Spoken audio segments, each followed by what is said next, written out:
Hi, my name is John Burge, and I'm a composer pianist, primarily a composer. But from the age of 4, I was sitting at the piano all through public school, learned a lot of the standard classical repertoire, but was drawn to more modern compositions. This, in part, I think, had to do with the fact that I love to sit down at the piano and improvise and experiment.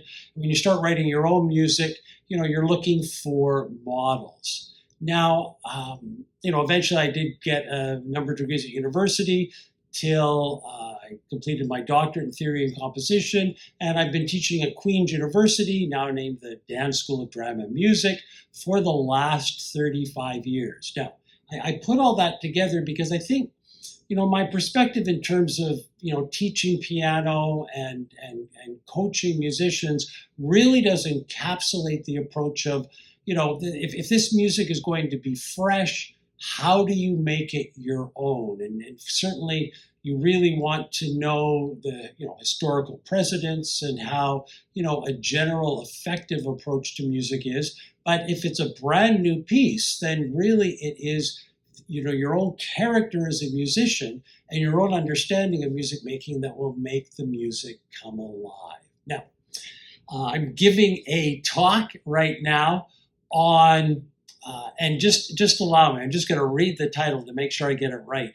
There probably is a problem with the title, but it's so long, you aren't sure you're going to capture every word. But we have finding and using the heart of a composition to inspire a performance, an effective approach to teaching advanced students, and presenting an online masterclass.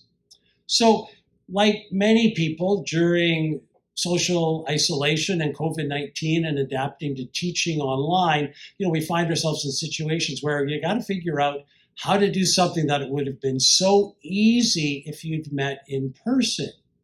But because you're doing it online, in this case it was through Zoom, you sometimes have to think about it a little harder, or at least worry about it a little more. And as I will explain later, I was invited to do a piano masterclass on modern music for advanced students, about 90 minutes. And, online, I just had to figure out how to give it a focus. At that point, I'd already been teaching online. I'd done a whole year of university, entirely online. And I just found that, it's just so artificial and abstract if you aren't in the same room with students. And definitely, when you're talking at a screen, you just don't feel like you have any energy. So it helps if you work in shorter sections, if you really divide things up. So that's, in fact, as I will explain later, where this talk came from. But I think it also has to do with the fact that, I'm often, experimenting and trying things differently. I think because, inherently, growing up, I think I did want to be a concert pianist, but realized, that wasn't going to work, so I'll be a composer. But I still love to work with performers and, share my musical experience. And that's led me to do a lot of music festival adjudications and, just coaching students. Now, here's, just sort of backtrack one more step before we finish this introduction, is this talk will, often involve a few stories, because I think stories are really important. I can put a statement out there, but if I can back it up with some personal experience, I think other people watching this will find something to relate to. So my own particular case, because I do often play my own music in lecture demonstrations, I can talk about my music. I would say that composition students usually are somewhat impressed that you can actually play your own music and perform it to a pretty good degree of professionalism. Performers, though, certainly are. And so definitely, that level of commitment that I'm willing to take to my music is something that I hope inspires musicians, especially younger musicians, to apply that same level of commitment. Now, over the years, and it's happened, not that frequently, but enough that I can certainly, to think of about a dozen instances where a teacher has phoned me up and said, look, I've got a young student who's learning a brand new piece, having a little bit of trouble with it, could you just give them a coaching session? In fact, it often happens if the younger pianist is really, really talented and is playing in a competition and, say, has to play an imposed piece. The imposed piece may be a brand new composition that is commissioned specifically for the competition, so that in that case, there's no recordings of it. Or it may be a recently enough composed piece that, that there may be, one performance out there that you can find on YouTube, but, you aren't really sure, of the quality or how it captures the music. Indeed, that's why there's an imposed piece like that in competitions. It's to really test, what is the performer capable of doing without having, hundreds of recordings of the Beethoven sonata to use as a model. Now, invariably what happens in those situations is I'll ask the student to play the composition, and then, I may only have an hour to work with them. So, it's really important for me to find one aspect of the composition that we can really focus on, and then eventually build an interpretation around that. Now, that for me is often the heart of the composition, or at least the heart of the composition for the student, what the student finds. I would say, I'll just put off on the side there, that in some ways it doesn't matter what section the student chooses, I mean, within reason. It just allows them to approach the music slightly differently. I just don't want to start at, bar one and try and go through the entire composition. What I'd rather do is find a section that I really think the student can hold on to with some degree of understanding. So the student will find the section and then play it, and then we'll look at it. Well, how would you, if you really like it, what is it you like about it? And often that will get it to looking at models of other composers. So if they find a section that is somewhat lyrical, I'll say, well, if it was a Chopin melody, say in a nocturne, how would you shape it? The music could be quite dissonant. Where would you take time? The question is, well, can I take time? So you wouldn't ask Chopin's permission; he's dead. You may as well, get in there and do what you can. Or if it's a very, fast section, say it's just, all the rhythmic values are the same, but it may be syncopated or have accents, may be quite loud. And I'll often use, say, a Bach toccata analogy. All the note values are the same, but, invariably you're probably trying to make the music dance or use the meter, always going towards the downbeat or shaping the units, So I will get into how do you shape it? How do you make the section you're looking at dance? How do you make it come alive? So we'll go through this talk and I'll just sort of work through this sort of general approach. But what we'll then do is I'll tell the student to then go find similar sections of the music. And how does your interpretation of the section we just looked at affect the other ones? You might not want to make all of them the same. You may want to give focus on just that one, but how can you prepare for that moment? And so what happens is, and this is really, the trick is, we isolate that one passage, but it gives them an understanding of the entire composition, and then they can actually rebuild the composition having a greater sense of goal. I'm just sort of giving an overview right now. We'll break it down a little bit later in the talk. But for now, just so you know, we'll first of all start with just why I think this is an effective approach to teaching advanced students. I think I've given you a general framework of the approach. And then we'll look at the online masterclass and just sort of describe what happened there. And then as an example, I'm going to take just a very short piece of mine, and you'll find the spot where I think is the real heart of the composition. In this case, I'm actually going to focus on the climax because it's very short. There really is just one spot that I think you'd sort of gravitate to, and then we'll pull that together. What I think the last section will demonstrate is just how important analysis is in terms of helping a musician really get inside a composition. And I would say, it's not that any one analysis approach is right, as long as you have some kind of approach that is consistent throughout the entire composition.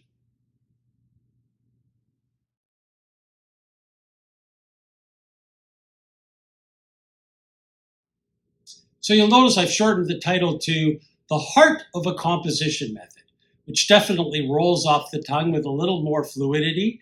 And at this point, I think you probably should know what I'm talking about. So I'm going to just apply that principle or how I used it in an online masterclass. So this masterclass was given to the Contemporary Showcase Festival out of Toronto.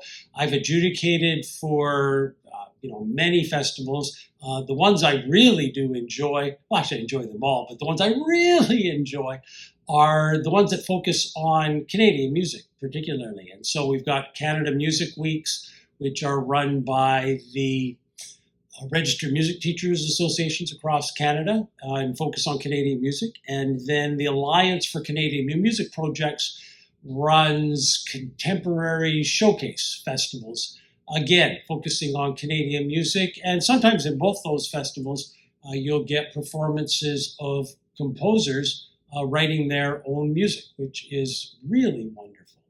Anyway, in Toronto, it's organized by Janet Fothergill. She's got a team of people that works with her, but she's the person I've been dealing with, especially when I was there and actually doing it as a normal, what's normal anymore, but doing it as a festival situation.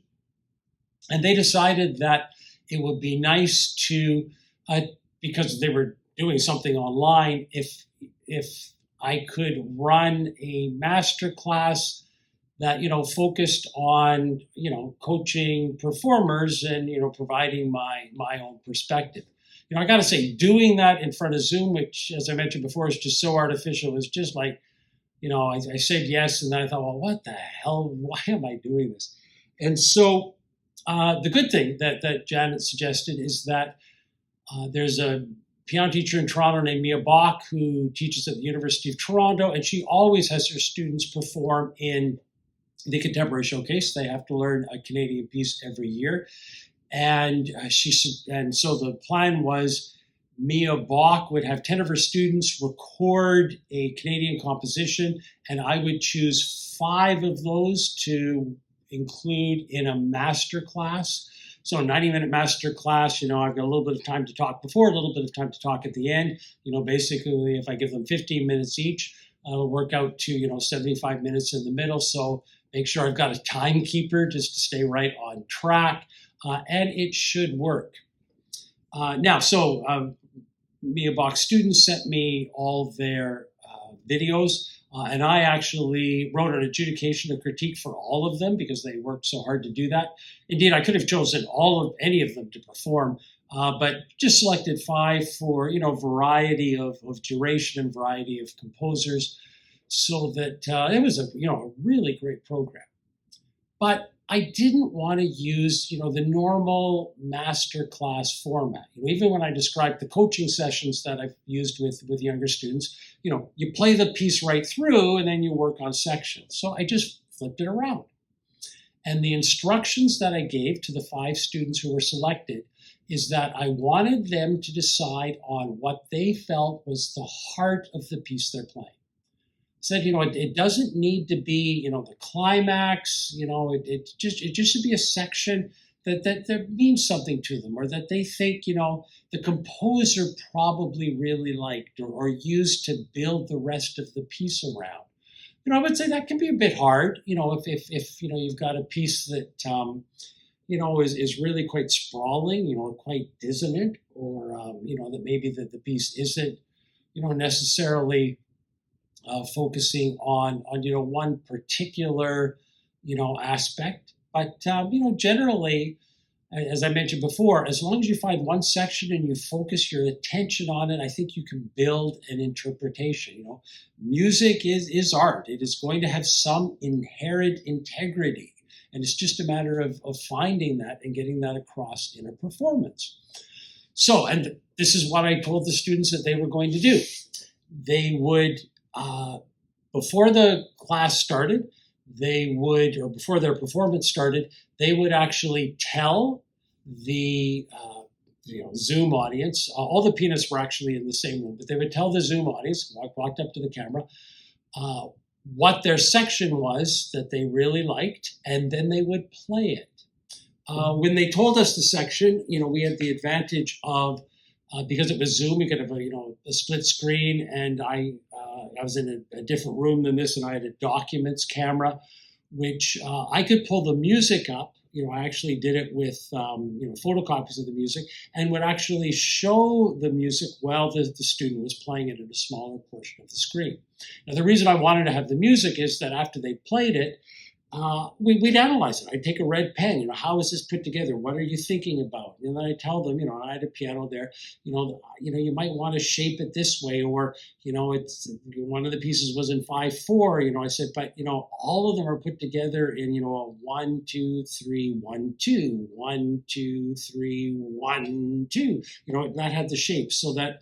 How do you get that across? Or look at the units. How is it put together? Is it a group of sort of a 1 bar and then a 1 bar? Then what happens with the 2 bar shape? Well, how can you make that work? And it was just using the analysis to help understand the music, but then to give them something to focus their interpretation on.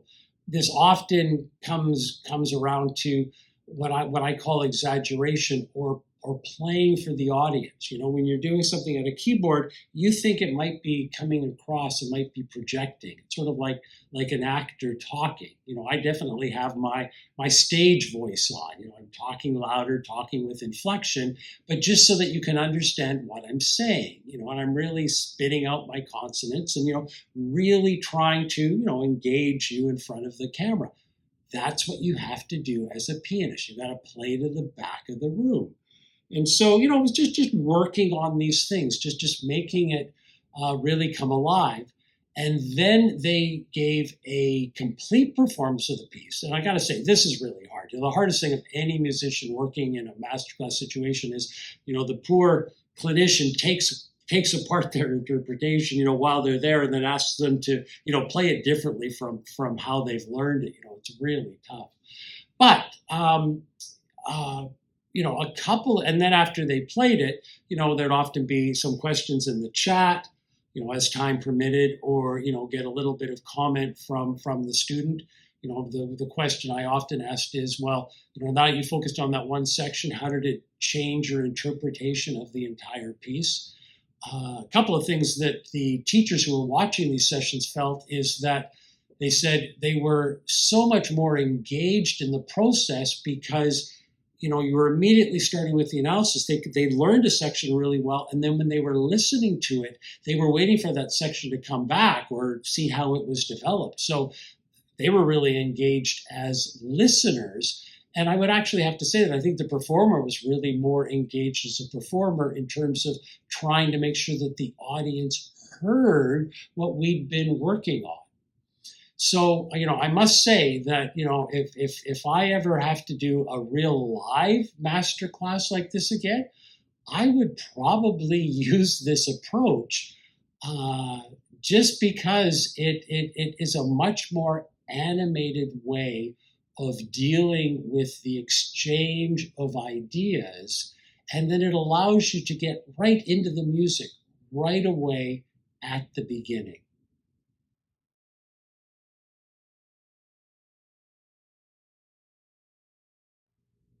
There are a couple of things that came out of the masterclass experience in which I used the heart of a composition method that I'll share with you now, and how I think they can be applied to teaching advanced students. Now, the students who played for the masterclass, they had about a month. They'd already learned their piece. They'd sent me a video. I'd sent them some comments and the instructions to find what they think is the heart of the composition, talk about it, and then we'd work on it. And I told them, that this might be, a good way of approaching a piece. And, bless their hearts, but a couple of them actually said during the master class that they were learning another piece and they actually used this approach. And, so instead of starting in bar one and, working through, they actually, just jumped around, learned the piece sort of in sections, and really felt they learned it in a more interesting and more a focused fashion, if you like.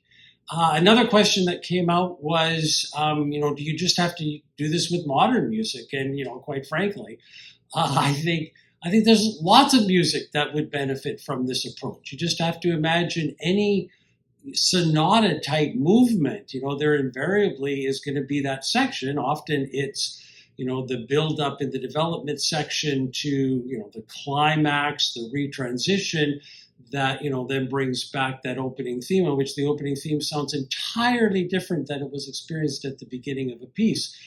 Actually learn the piece from that point. Any romantic piece, learning from, say, the most expressive moment, if it's slow, again, or, it could in fact be the coda, the very, end of a composition. I can think of many Chopin pieces in which, learn it from the coda forwards.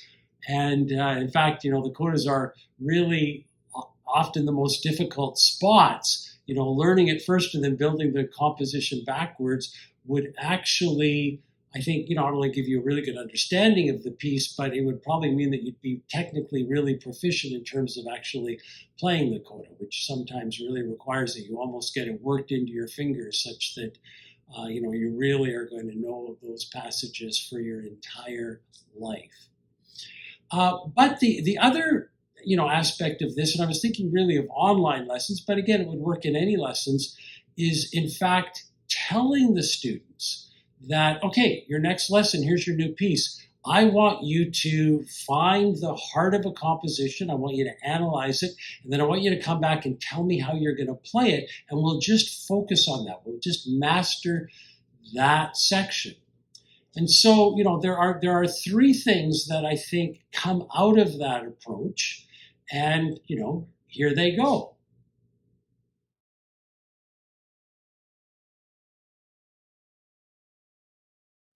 One of the immediate effects that occurs when you give a student the assignment of, here's a new composition, I want you to find the heart of the composition, figure out how to play that section, really analyze it, and present it to me at the next lesson, is that it empowers the student to make a critical decision right at the beginning and to actually do their own investigation and their own really in-depth level of study.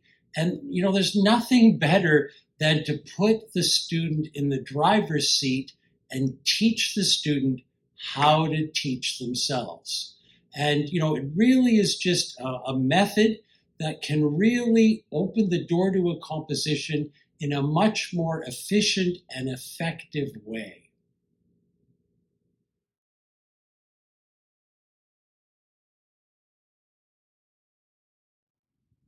One of the things I mentioned earlier in approaching the heart of a composition and figuring out a way how to play it is that you really want to use that as an opportunity to provide your own distinctive interpretation, to really make your own interpretation come alive. Now, I would say, on one level, that can be a little bit dangerous because, if you slow down the tempo too much, then, the piece may, actually unravel a little bit. You don't want to lose that sense of momentum.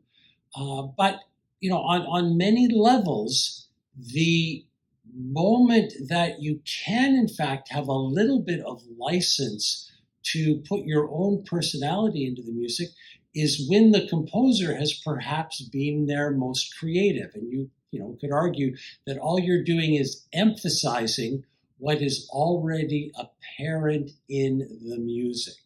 Now, you do have to make sure that you're doing it for the right reasons. You aren't slowing down because it gets harder and you technically can't play it. I think on one level you want to make sure you can play it all, pretty much note perfectly, that you understand what's happening, and that your motivation really does come from inside the music.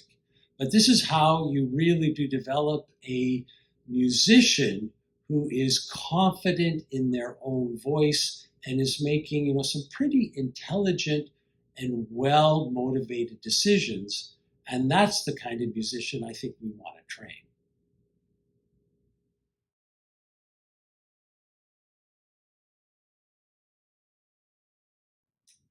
The third benefit I see from starting the study of a composition or a movement from its heart and building the interpretation outwards is that it helps the performer, student, to, I think, gain a really good conceptualization of the composition.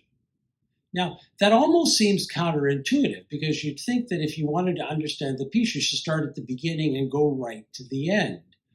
But, while music does exist on a timeline, and we do hear it, in terms of time proceeding forward, I think the listener looks for oral landmarks, and here's the piece put together in terms of sections. And in fact, I think that's how the composer writes it, and it's the performer's ability to get those sections coherently across. And that's not necessarily a linear process. In fact, it requires, I think, the mind to hang on to something and make a leap. So by actually starting at a section and seeing how the piece is put together, I think it gives the performer a more direct route in terms of what the composer was thinking about in terms of unifying the composition and making it exist, if you like.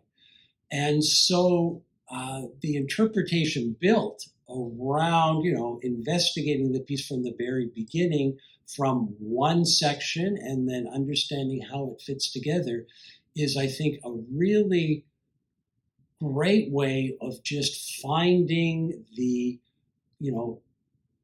broader emotional structure of a composition that can be very valuable in terms of helping the interpretation hold together.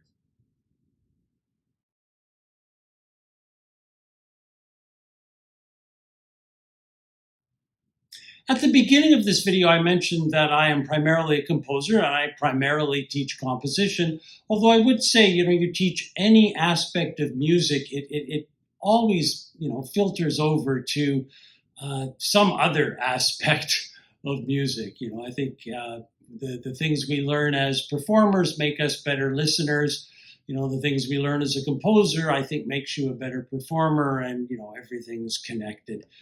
But, I would say that I have a couple of tricks that I use when I teach composition that I think, do connect to what I'm trying to get across with the idea of, this using the heart of a composition as a method or investigation into teaching a piece.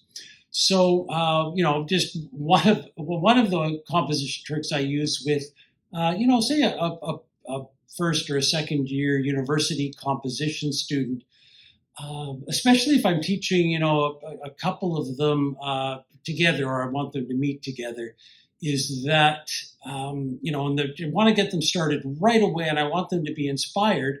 So I tell them that, in their first lesson, that in 2 weeks, I'm going to play a piano piece that they've written. And they have 1 week to, come up with the ideas, just figure out what they're doing. It doesn't need to be a long piece. And then we'll have a lesson and, figure out how we can put it together. And then the next week, it has to be done. And I will, in fact, play it. So, we work through this and, just trying to just, really flex their compositional muscles and I think it forces the composers to make some fairly quick decisions, but it also teaches them how to go back to the material that they have and rework it, transpose it, play around with it a little bit. If you don't have time to think up new ideas, you got to use the ideas that you have. And I think that makes a better composition. So I'm forcing them to do that on the one level. I'm also forcing them not to wait around for inspiration. They, simply have to, write something and come up with it. But then when they have their piece finished and, they think they're done, and I do play it, in class or for them in my office, however it works out. But then I tell them that, okay, this is just one part of their piece. What I want them to do next week is add another instrument, so they've got basically a piano part, add a violin part or a trumpet part, and just what they're adding can, be layered into what they're writing. It can work entirely against it, but I want them to be creative, but they can't change the piano part. That's their assignment for 1 week. If we're fortunate, I'll get the instrumentalist to come in because I've already learned the part, and we'll play it the following week. And this often, sort of blows their minds because they think their piece is finished. They've written it as well as they can, and all of a sudden it comes, alive in a completely different way. And then I give them another week to, find the portions they like and maybe repeat them, move them around, and try and just, flesh out the composition so it has, greater heft, and a little more, perhaps sense of structure or body, or, just, maybe they can add something that's, a more exciting ending that wasn't even predicted, or an introduction, or, again, just, taking that piece and really working it as quickly as possible to a sense of conclusion. And what I try and teach them is that quite often, especially for younger composers or emerging composers, you can't conceive the whole piece all at once. And what's very valuable to do is just write one layer of it and then come back to it. And it's really like in a sense counterpoint, but on a broader textural level that you really can't conceive of all at once. But if you divide it into sections, you can actually make something really quite surprising. And then I hope that they'll actually apply that as a principle to composition later on. Break it down, only do, not parts of it going this way, but parts of it going in a linear fashion and layer it on top. Now, the second trick I often use is for more advanced students, and that's when they finished a piece. They've been working on it, they've come up with the ideas, they bring me in their finished composition, and I'll say to them, okay, if you had to find one section that is the heart of the composition, it's the real kernel that really does excite you, what would it be? And it quite often happens that they waffle a little bit. Well, it might be this section, or no, the piece is organic. It just goes from beginning to end. You can't break it up. And I suggest to them that many compositions do have that moment that might be unexpected, or just goes off in a direction that you hadn't anticipated. And that maybe what you want to do now that you've got your piece finished from beginning to end is go back and put that section in it, or find that section that you like, but just expand it a little more to really make the point, exaggerate what you've done on the page so that the performer can appreciate it even more and the listener can understand it. And I'm actually convinced that that's a great way to compose, and that if a composer approaches a piece that way, then isn't it also valuable for the performer to perhaps learn it from that specific spot, in sort of a reverse fashion?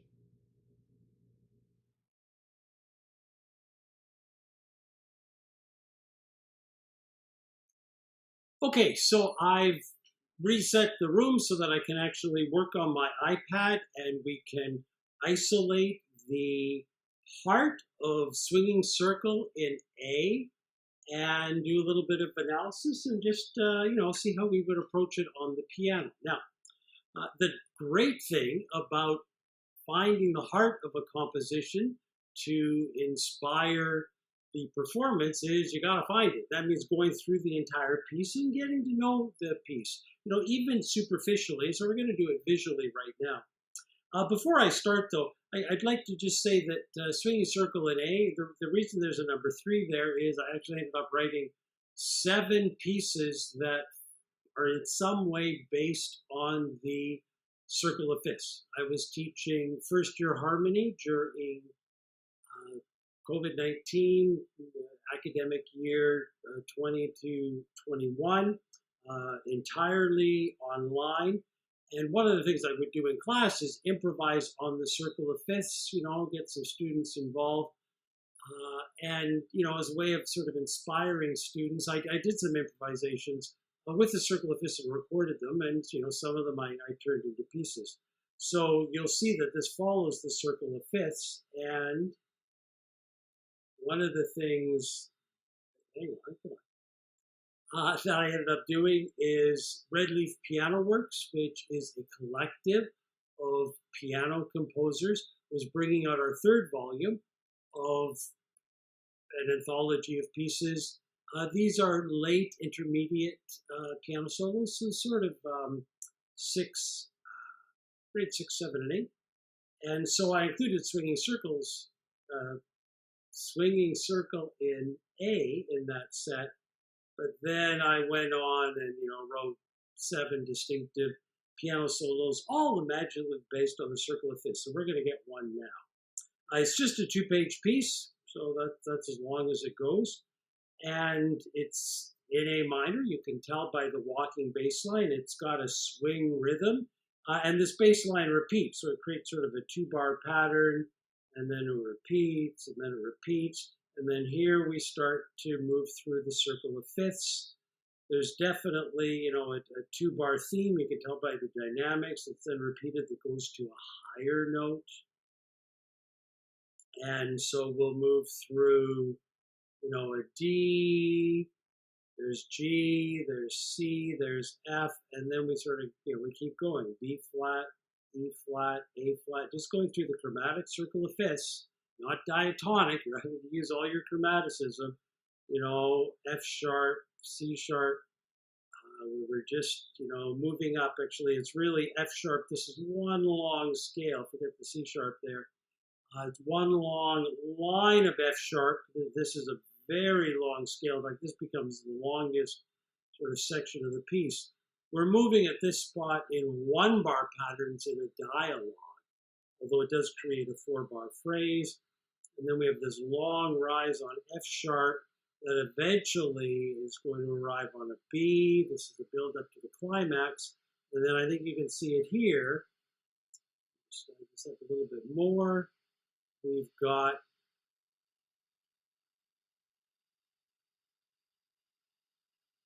a little bit more. There we go.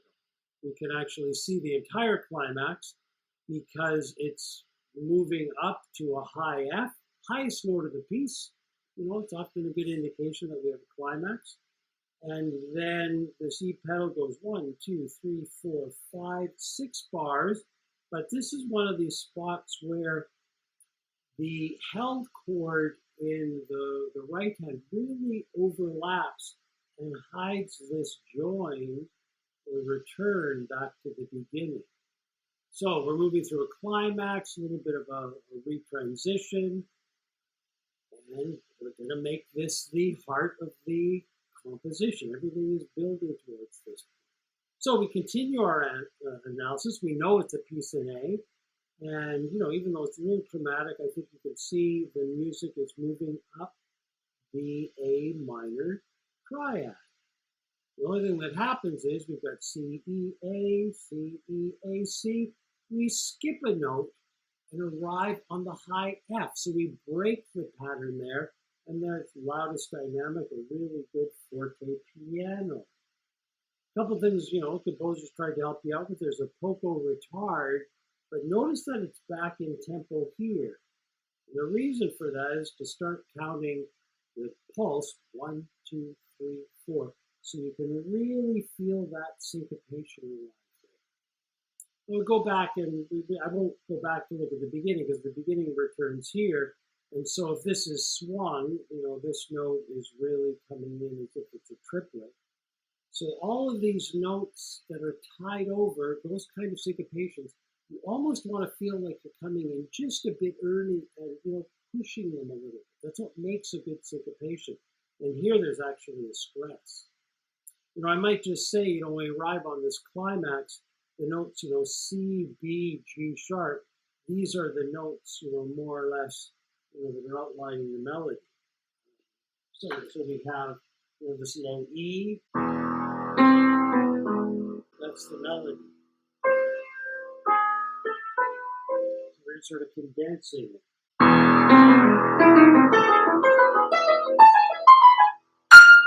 then we arrive on that note. Let's just to sort of, isolate that climax. Just figure out how you're going to play it, to arrive there. And you may notice I took a little bit of time. I know the retard's marked later, but to show the break-in pattern, you might want to set that up by just isolating it.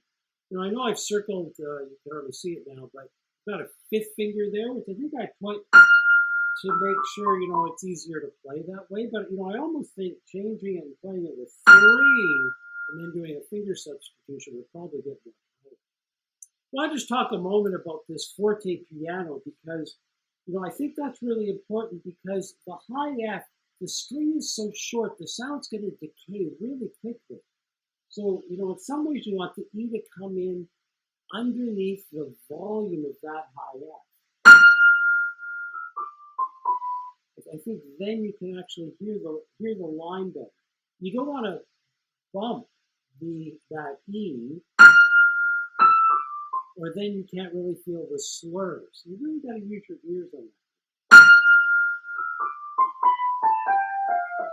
And it is supposed to be piano, but I can almost, imagine a little bit of a crescendo just to help out the poco retard. And that's just musical. It's built in a little bit because we actually bring in a lower voice and we hold that C, which is eventually going to turn into a B, which gives us the dominant note. So that what we end up with is, maybe let's go right from the beginning again.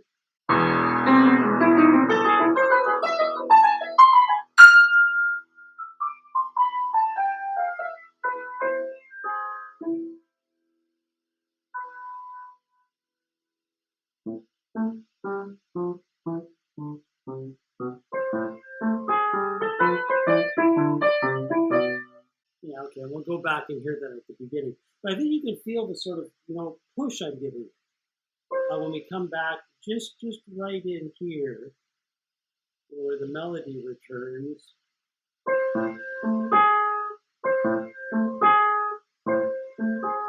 That's too weak. Come in a bit early. And then to try and get that walking bass line across, the dynamics are put above the line, just so the bass line stays really quite smooth. Okay, so I'll give you a complete performance that should show you how the heart of the composition really does dictate how the music is put together. I think that since this is a fairly dramatic climax, I would try and make, this very statement-like. Just keep the walking bass line, no crescendo in the left hand, but really sort of hold back, but just make sure the music swings, in a very relaxed fashion. And then save it for the climax.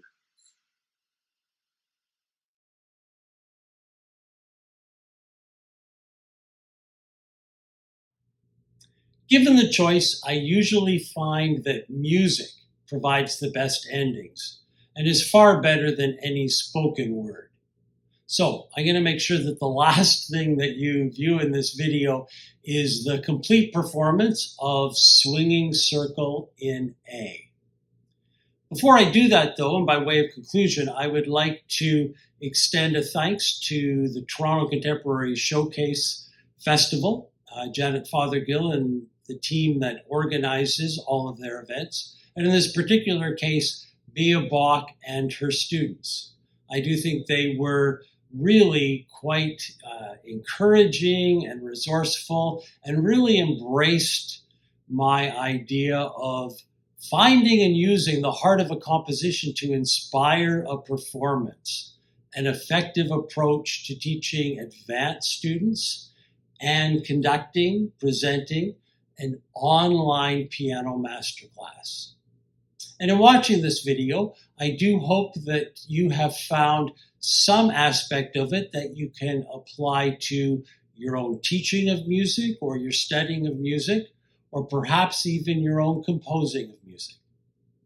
Thanks.